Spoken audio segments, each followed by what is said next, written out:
बाबा रामदेव द्वारा दिया गया बयान अब तूल पकड़ने लगा है। अंग्रेजी दवाई और उसके इलाज को लेकर बाबा रामदेव के बयान के विरोध में आज एम्स के डॉक्टरों ने गेट के बाहर प्रदर्शन किया और कहा बाबा रामदेव एक ढोंगी बाबा हैं। उन्होंने 1200 शहीद डॉक्टरों की मौत का मजाक उड़ाया है और इसी के विरोध में आज एम्स के रेजिडेंट डॉक्टरों ने एम्स के गेट के बाहर ये प्रदर्शन किया। डॉक्टर साहब, अभी कोरोना काल चल रहा है, अभी ड्यूटी के आवर में और आप लोग यहाँ पे एम्स के बाहर में धरना दे रहे हैं, क्या कारण है?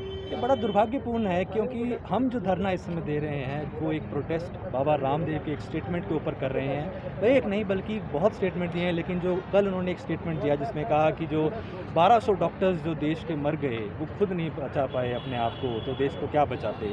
ये बहुत ही एक दुर्भाग्यपूर्ण है और एक इनसेंसिटिव सा बयान है। जिस समय second wave of covid pandemic चल रही है, डॉक्टर्स जो है कोविड में ड्यूटीज़ कर रहे हैं, आईसीयूज़ में, वार्ड्स में ड्यूटीज़ कर रहे हैं, अपने फैमिलीज़ को छोड़ के ड्यूटीज़ पे लगे हुए हैं, उनके प्रति ऐसे शब्दों का इस्तेमाल करना बहुत ही निंदनीय है। और इसीलिए हम लोग इस प्रोटेस्ट में हैं कि बाबा रामदेव ने इस तरीके का शब्दों का इस्तेमाल क्यों किया। दूसरी चीज़, बाबा रामदेव जो है देश के जो ट्रीटमेंट पॉलिसी है उसके ऊपर क्वेश्चन उठा रहे हैं, जो कि ICMR के द्वारा पास आउट पॉलिसी है। ट्रीटमेंट जो चलता है पूरे अस्पताल के डॉक्टर्स जो हैं उसी को फॉलो करते हैं।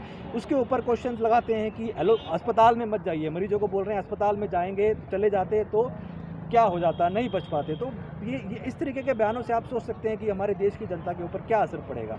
तीसरा, अभी पूरे देश में एक बात चल रही है, वैक्सीनेशन वैक्सीनेशन वैक्सीनेशन। सब जगह वैक्सीन लगवाइए, वैक्सीन की डोजेस की कमी आ रही है। उस तरफ रामदेव जी कहते हैं 1200 डॉक्टर्स 2 डोज वैक्सीन, पता नहीं कौन सा डेटा कहाँ से डेटा लेकर आ गए हैं। और 1200 डॉक्टर्स ने जो वैक्सीन लगवाई है उनको ये डेटा सामने लाना चाहिए देश के, कि आप कैसे कह रहे हो कि 1200 डॉक्टर्स जिन्होंने वैक्सीनेशन लिया वो सब के सब मर गए। ये बहुत ही गलत है, जिससे हमारे देश के वैक्सीनेशन प्रोग्राम के ऊपर बहुत गहरा असर पड़ेगा। और जो प्रधानमंत्री का जो मोटिव है कि वैक्सीनेशन करना है, उसके ऊपर डायरेक्ट प्रहार है। और इस पर तो सरकार को तुरंत कार्रवाई करनी चाहिए थी। एपिडेमिक एक्ट के तहत जो बनाया हुआ है उसके तहत अभी तक कार्रवाई क्यों नहीं की गई है। और बाबा रामदेव ने ना इसके ऊपर आके अच्छे से अपोलोजाइज़ किया है, बल्कि स्वास्थ्य मंत्री के ऊपर तंज कस दिया कि आपके पास थायराइड का इलाज नहीं है, आपके पास ये इलाज नहीं है। तो कौन ऐसा है जो भाई हमारे देश की सरकार से भी इतना बड़ा हो गए हैं कि इस तरीके का बयान देने को हो रहे हैं। अच्छा, हेल्थ मिनिस्ट्री ने उनको एक लेटर लिखा था, उसके बाद में उन्होंने अपने जो बयान दिया था उसको बोल रहे हैं कि हम वापस ले रहे हैं उसको, तो क्या मानते हैं? उसमें कहाँ पे कोई उन्होंने बयान में वापसी दिखी है? उसमें तो उन्होंने ऊपर से तंज कस दिया है डॉक्टर्स के ऊपर कि भाई आपके पास थायराइड का इलाज नहीं है, आपके पास ये इलाज नहीं है, आपके पास ये इलाज नहीं है, आप एलोपैथी के डॉक्टर्स हैं, आपको ये नहीं आता, ये कितनी सारी चीज़ें हैं। तो उसमें कहाँ माफ़ी मांगी है उन्होंने डॉक्टर्स के प्रति? तो ये बिल्कुल ही एक्सेप्टेबल नहीं है।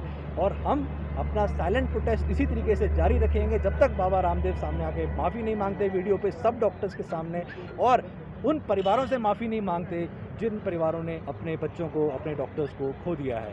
इवन अगर आप डॉक्टर्स की बात करते हैं, एक डॉक्टर कोविड ड्यूटी में कर रहा है, उसके पिताजी 2 दिन पहले एक्सपायर हो जाते हैं, आज उसकी मदर एक्सपायर हो जाती है। तो आप सोच रहे हैं किस ट्रॉमा में ड्यूटीज़ कर रहे हैं डॉक्टर्स, और इस तरीके का बयान आने से उन पर क्या असर पड़ेगा ये आप सोच सकते हैं। तो उसी का प्रोटेस्ट हम लोग कर रहे हैं। वो भी नाम बता दीजिए। मैं डॉक्टर नवनीत हूँ, senior resident department of ophthalmology AIIMS में। जी मैम, इस कोविड के टाइम पे आप लोगों के ऊपर भी बहुत ज़्यादा प्रेशर है, मेंटली प्रेशर, पारिवारिक प्रेशर, और उस बीच में इस तरह का बयान आना कितना तकलीफ दे आप लोगों के लिए? ये एक पर्सनल अटैक है बेसिकली हम सब पे।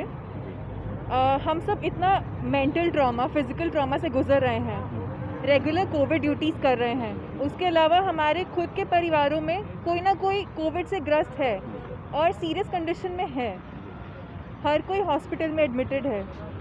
हम अपना ड्यूटी कर रहे हैं, हम अपने परिवार का ध्यान भी रख रहे हैं। उस बीच बाबा जी ऐसा बोलते हैं तो पर्सनल अटैक जैसा लगता है।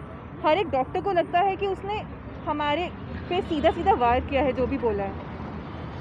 और ऊपर से हमारे ट्रीटमेंट को चैलेंज करना कि अगर हॉस्पिटल जाओगे तो मर जाओगे, तो नहीं बचोगे।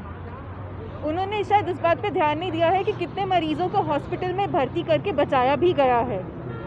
माइल्ड टू मॉडरेट, उनके कलीग भी जो थे हाँ, उनको भी हुआ था, वो भी एडमिट हुए थे, बाकायदा एडमिट हुए थे, ट्रीटमेंट लेकर घर वापस गए हैं। उन्होंने भी एलोपैथी ट्रीटमेंट ही लिया। उन्होंने उस समय आयुर्वेदिक ट्रीटमेंट क्यों नहीं लिया, उसका जवाब भी अगर वो दे दें तो शायद हमें थोड़ी शांति मिल जाए।